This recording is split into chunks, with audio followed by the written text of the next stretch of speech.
Bonjour à tous, aujourd'hui dans cette vidéo, nous allons travailler dans le fichier de maths, pages 62 et 63.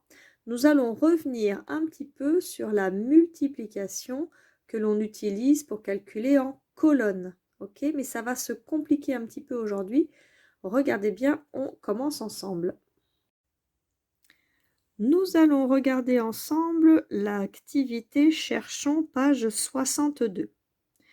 On vous explique que Jérémie est en train de faire un tour en montgolfière. Et pendant son voyage en montgolfière, il observe un champ de fleurs. Tu remarqueras que les fleurs ne sont pas rangées n'importe comment. C'est important, ça va t'aider à calculer le nombre de fleurs. Parce qu'en fait, c'est ce qu'on va te demander. On va te demander comment est-ce qu'on pourrait compter le nombre de fleurs, non pas en les comptant une par une, bien sûr, mais en utilisant la multiplication.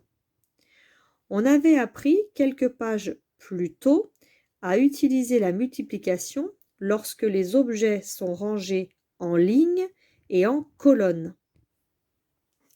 Souviens-toi, c'était à la page 56, on t'avait dit que lorsqu'il y avait des lignes et des colonnes, on pouvait utiliser la multiplication parce que le nombre se répète. Et on peut compter dans un sens ou dans l'autre, le résultat sera toujours le même. D'accord? Le nombre de lignes fois le nombre de colonnes ou le nombre de colonnes fois le nombre de lignes. Sers-toi de cette leçon pour essayer de comprendre celle d'aujourd'hui. Revenons à nos fleurs. Je voudrais que tu lises, que tu comptes le nombre de lignes et de colonnes de ce champ de fleurs et que tu essayes de trouver la multiplication qui permettrait de compter les fleurs. Attention, je ne te demande pas de les compter, je ne te demande pas de calculer la multiplication, je te demande juste de l'écrire. Quelle est la multiplication qui permet de compter ces fleurs? Tu mets pause sur la vidéo, le temps d'écrire la multiplication qu'il faut faire et ensuite tu remets lecture pour la réponse. Alors normalement, tu as dû compter 13 lignes et 21 colonnes ou 21 colonnes et 13 lignes. Tout dépend dans quel sens on regarde le champ. Quand on est dans l'espace, il n'y a pas vraiment de lignes et de colonnes. Alors que tu l'aies lu dans un sens ou dans l'autre, soit tu as écrit 13 fois 21, soit 21 fois 13, ce qui revient au même. On est d'accord que les multiplications, on peut les inverser sans aucun problème. Le problème que nous, on a aujourd'hui, c'est que je ne t'ai pas appris à calculer une multiplication à deux chiffres de chaque côté. On sait faire deux chiffres avec un chiffre, mais on ne sait pas faire une multiplication de deux chiffres avec un autre chiffre, un autre nombre à deux chiffres. Donc normalement, tu n'as pas de technique pour calculer cette multiplication. Et c'est cette technique que l'on va apprendre aujourd'hui. Revenons à notre champ de fleurs. Pour t'aider à calculer cette multiplication, 21 fois 13, on t'a colorié de façon différente les fleurs jaunes et les fleurs rouges. Et tu vas voir que ce n'est pas par hasard. Tu vas maintenant écrire sur ton cahier de brouillon ou sur ton fichier de maths la multiplication qui permet de compter les fleurs jaunes et seulement les fleurs jaunes. Ensuite, tu vas écrire la multiplication qui te permet de calculer les fleurs rouges et seulement les fleurs rouges. D'accord? Tu comptes bien les lignes et les colonnes et tu dois donc m'écrire deux multiplications, celle des fleurs jaunes et celle des fleurs rouges.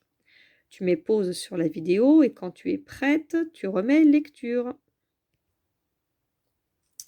Alors, normalement, tu dois avoir trouvé pour les fleurs jaunes 10 lignes de 21 ou 21 lignes de 10, peu importe dans quel sens tu as lu le champ de fleurs jaunes.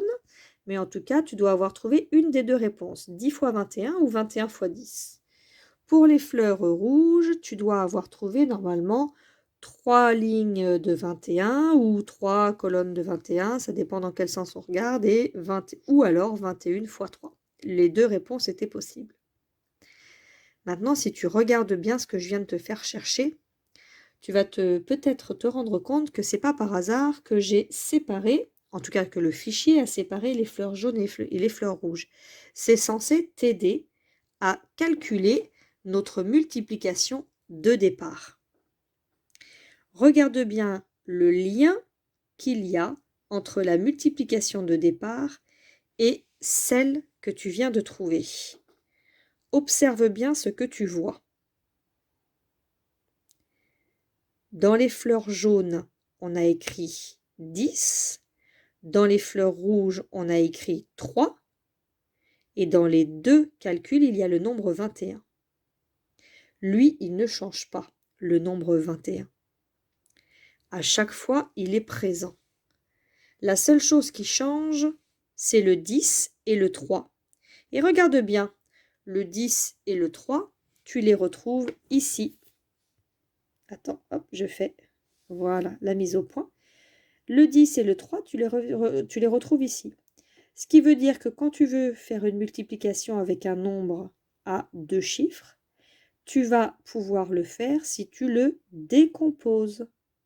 Dans 13, il y a un paquet de 10 et un paquet de 3.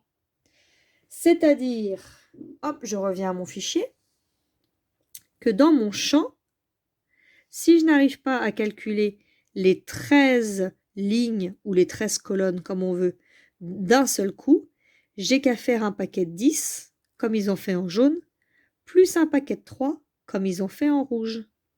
Et je les calcule une par une, parce que vous allez voir que multiplier par 10, on sait faire, multiplier par 3, on sait faire. Et donc, ça devient beaucoup plus facile. Essayons maintenant de calculer avec cette méthode. Si on prend les fleurs jaunes, est-ce que l'on sait faire 10 fois 21? Bien sûr que oui. Et 21 fois 10? Bien sûr que oui. On sait qu'il suffit de rajouter un 0 pour multiplier par 10. On l'a appris la semaine dernière. J'écris donc 21. Hop, je suis là. J'écris donc 21 et je rajoute un 0. 21 fois 10 égale 210. Ou 10 fois 21 égale 210. Je connais déjà le nombre de fleurs jaunes. Je n'ai plus qu'à calculer les fleurs rouges. Est-ce que je sais faire 3 fois 21 ou 21 fois 3? Bien sûr que oui. Soit je le fais de tête. 3 fois 21, c'est d'abord 3 fois 20 plus 3 fois 1. Ou alors je la pose en colonne, si ça me rassure. Dans la colonne des unités, 1 fois 3 égale 3. Dans la colonne des dizaines, 2 fois 3 égale 6. Ça, c'est si je n'arrive pas à le faire de tête. Mais je pense que la plupart d'entre vous, vous êtes capables de le faire de tête. Donc 21 fois 3, c'est 3 fois 2 dizaines et 3 fois une unité. 63. Maintenant que je connais le nombre de fleurs jaunes et le nombre de fleurs rouges, eh bien, à votre avis, qu'est-ce qui reste à faire pour connaître le nombre de fleurs totales? Eh bien oui, bien sûr, les additionner. 210 plus 63. Je suis sûre que là, personne n'a besoin de la poser. 210 plus 63. Alors attention. On reprend notre calcul du départ. On avait 21 colonnes de 13 fleurs ou 21 lignes de 13 fleurs. OK. On a donc calculé en premier 21 fois 10, c'est-à-dire les fleurs jaunes. OK. Et ensuite, on a calculé 21 fois 3, c'est-à-dire les fleurs rouges. On sait que ça fait 210 plus 63. 210 plus 63 égale 273. OK? Sauf que là, je viens de faire mon calcul en ligne et que maintenant, je vais vous apprendre à faire la même chose en colonne. Mais je ne pouvais pas vous apprendre à le faire en colonne tant que vous n'aviez pas compris que pour faire un calcul en colonne, on a besoin de décomposer le deuxième chiffre en dizaines et en unités.